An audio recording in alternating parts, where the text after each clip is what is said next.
For the update.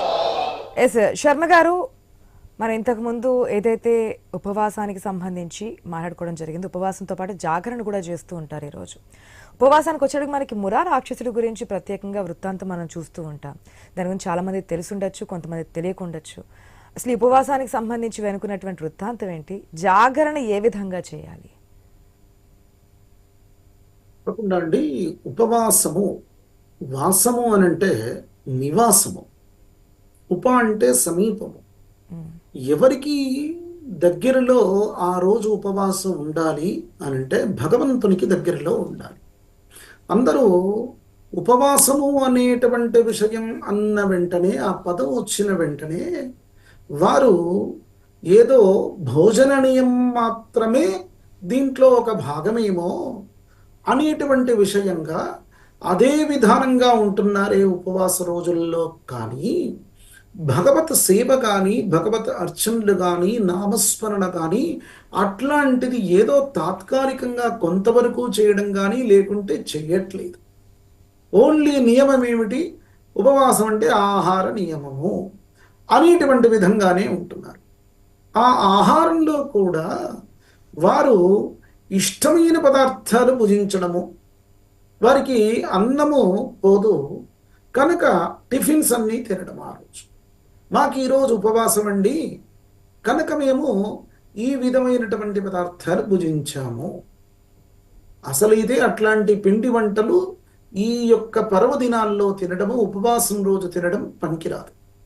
ఎందుకంటే అన్నాత్ అష్టగుణం పిష్ట అని చెప్పబడింది. అన్నం కంటే కూడా 8 రెట్లు పిష్ట పదార్థం, పిండి పదార్థం తింటే వారికి తిన్నదానికంటే ఎక్కువగా తిన్నటువంటి ఫలితం అనేటువంటిది వస్తుంది.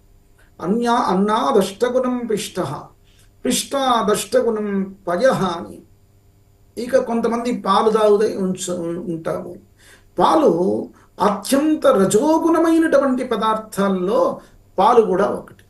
కనుక పాలుగన్న తాగి ఉండడం చేత, పాల పదార్థాలు తీసుకోవడం చేత వారికి ఇంకా కూడా రజోగుణం పెరుగుతూ ఉంటుంది, సాత్విక గుణం తగ్గుతూ ఉంటుంది. కాబట్టి అట్లాంటివి కూడా పనికిరాదు.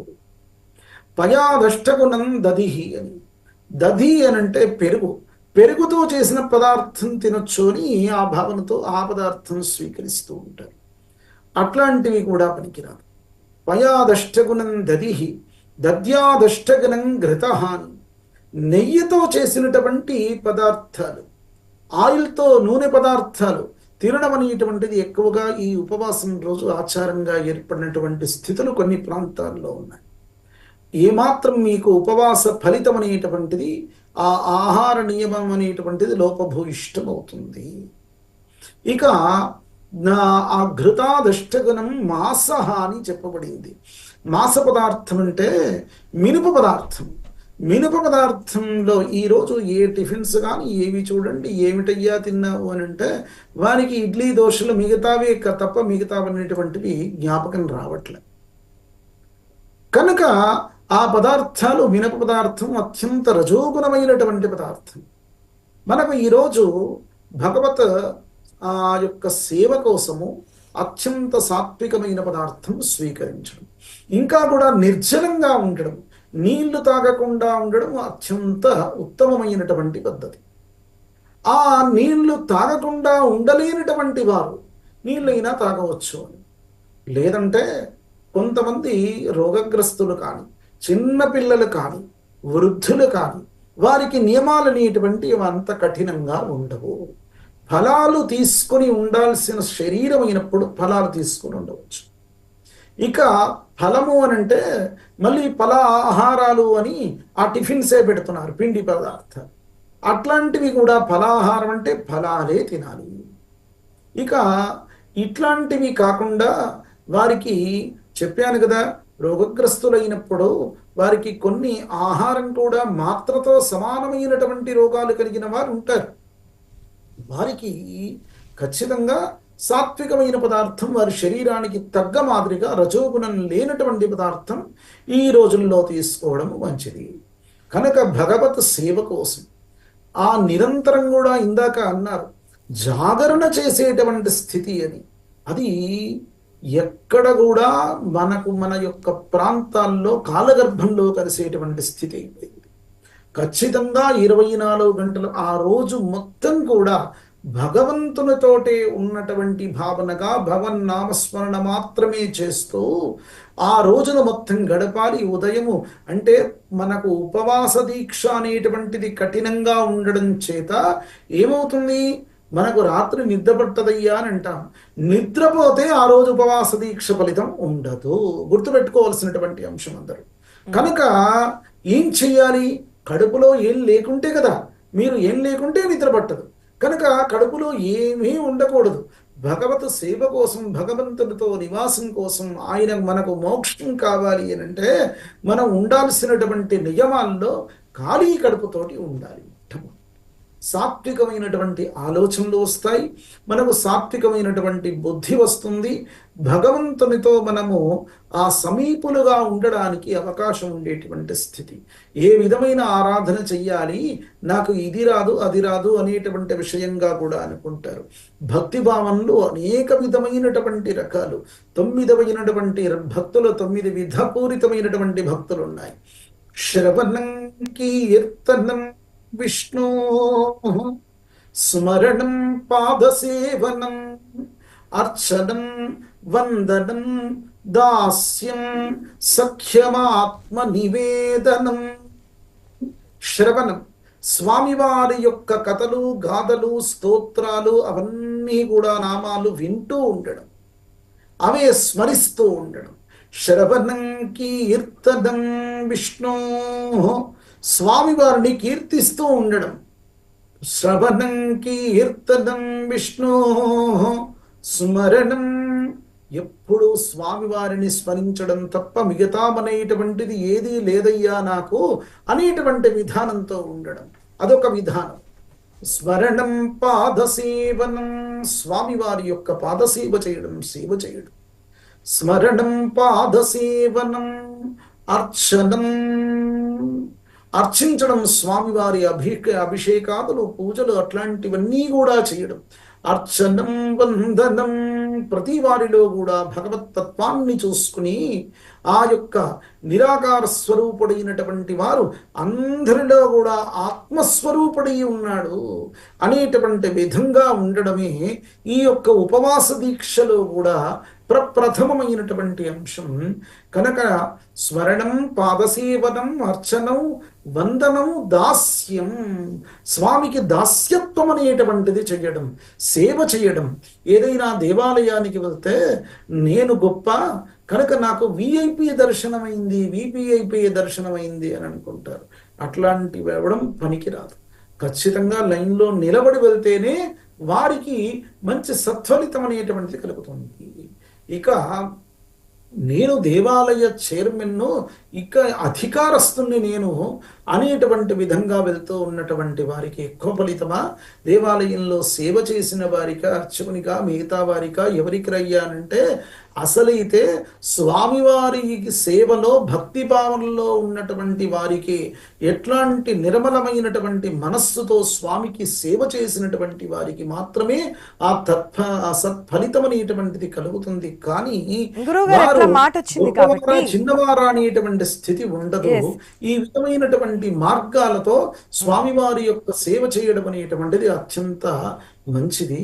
ఇంతకుముందు మనకి రామాలయం, భద్రాద్రి రామాలయంలో అర్చకులు కూడా చెప్తున్నారు. మా ప్రతినిధి నవీన్ అడిగినటువంటి ప్రశ్నలో భాగంగా చాలామంది ఇప్పుడు ఇళ్లలోంచి బయటకు రాని వాళ్ళు ఉంటారు, బాలింతలు ఉంటారు, లేదంటే కొన్ని వ్యాధుల వాళ్ళు ఇబ్బంది పడుతున్నటువంటి వారు ఉంటారు, ముసలి వాళ్ళు ఉంటారు.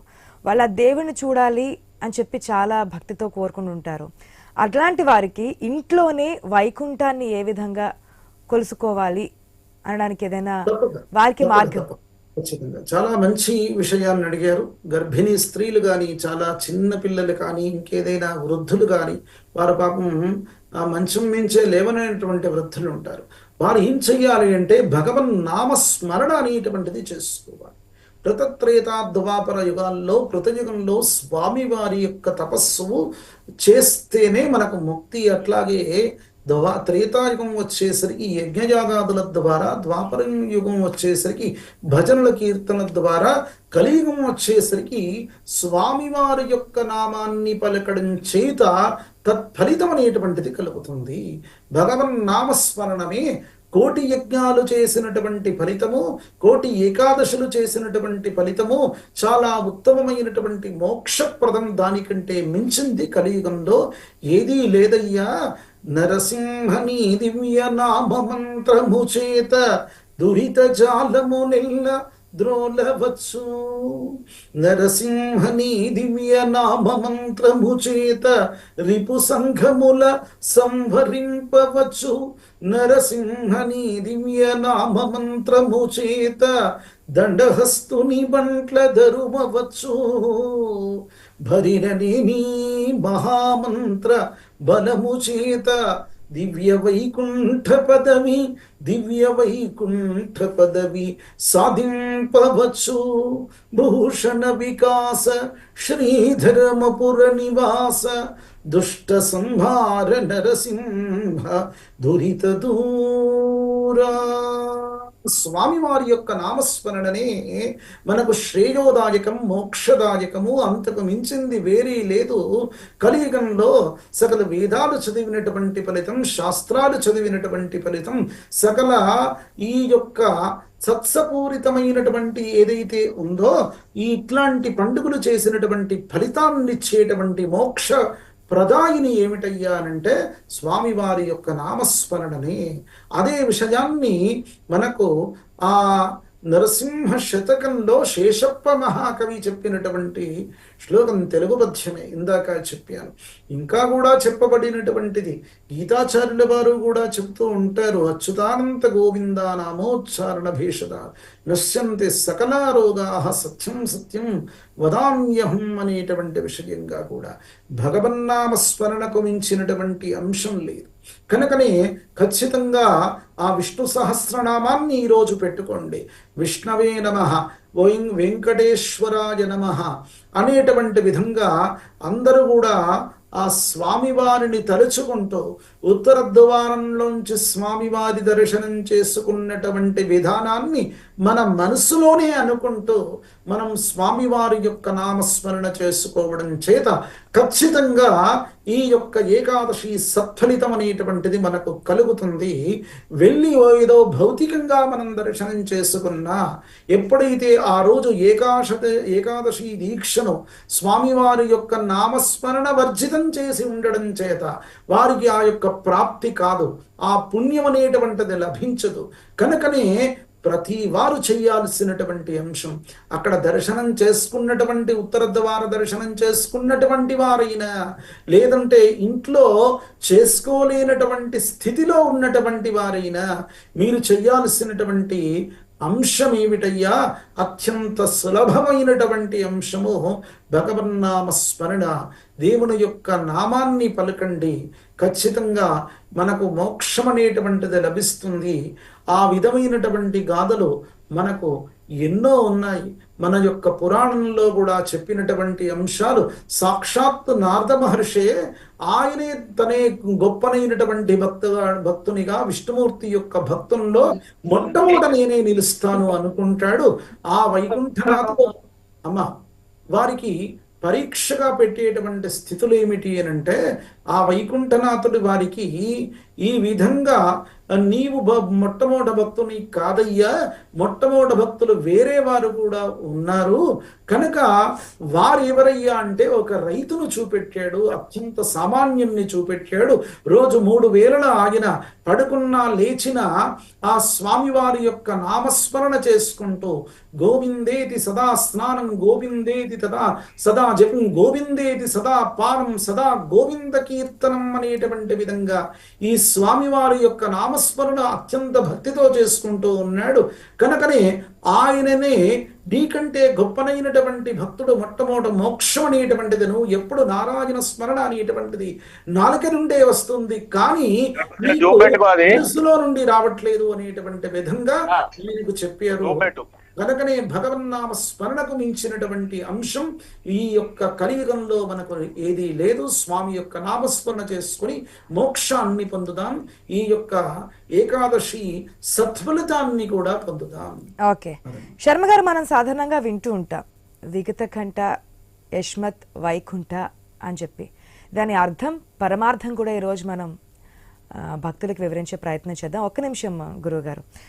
ఎస్, ఈరోజు ఉదయం నుంచి కూడా ముక్కోటి ఏకాదశి పర్వదినం సందర్భంగా మన 2 తెలుగు రాష్ట్రాల్లోని అన్ని దేవాలయాలు భక్తులతో కిటకిటలాడుతూ ఉన్నాయి. భక్తులకు కూడా ఎటువంటి అసౌకర్యం కలగకుండా ఆలయ అధికారులు, పోలీసులు పర్యవేక్షణ సమన్వయం చేసుకొని ఇక్కడ ఎటువంటి లోటుపాట్లు లేకుండా ఎటువంటి